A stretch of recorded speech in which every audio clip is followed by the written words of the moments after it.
चुड़ैल का जंगल। गांव के पास ही एक घना जंगल था जिसे लोग चुड़ैल का जंगल कहते थे। इस जंगल के बारे में कई कहानियां सुनाई जाती थीं।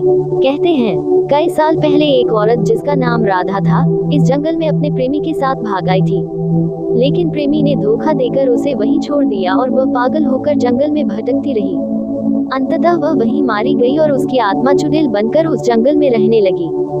रात को गांव के लोग उस जंगल के पास भी नहीं फटकते थे। एक बार गांव के कुछ युवाओं ने मिलकर जंगल में जाने का निश्चय किया। वे अपनी बहादुरी साबित करना चाहते थे।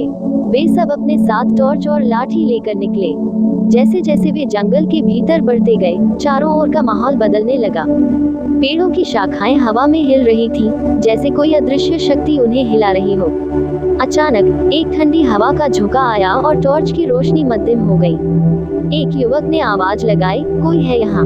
तभी एक ठंडी आवाज गूंजी, तुम्हें यहाँ नहीं आना चाहिए था। सभी युवकों का दिल दहल गया। उनकी टॉर्च की रोशनी में एक छाया प्रकट हुई। ये छाया और कोई नहीं बल्कि राधा की आत्मा थी। तुम्हारे आने का समय समाप्त हो चुका है, उसने कहा। उसकी आवाज में इतना दर्द था कि युवकों के रोंगटे खड़े हो गए। उन्होंने वहां से भागने की कोशिश की, लेकिन जंगल की पगडंडियां मानो गायब हो गईं। हर दिशा में सिर्फ पेड़ ही पेड़ थे और कोई रास्ता नहीं दिख रहा था। एक युवक ने हिम्मत करके कहा, हम माफी चाहते हैं, हमने तुम्हें परेशान करने की नीयत से नहीं आए थे। राधा की आत्मा ने एक पल के लिए ठिठक कर उन्हें देखा। फिर उसने कहा, अगर सचमुच तुम्हें पश्चाताप है तो मेरे लिए एक मंदिर बनवाओ ताकि मेरी आत्मा को शांति मिल सके।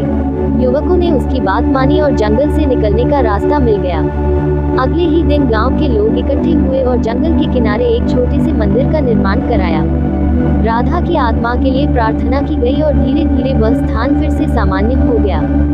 गांव के लोग अब भी उस जंगल से डरते थे, लेकिन उन्हें विश्वास था कि मंदिर बनने के बाद राधा की आत्मा को शांति मिल गई थी और अब वह किसी को नुकसान नहीं पहुंचाएगी।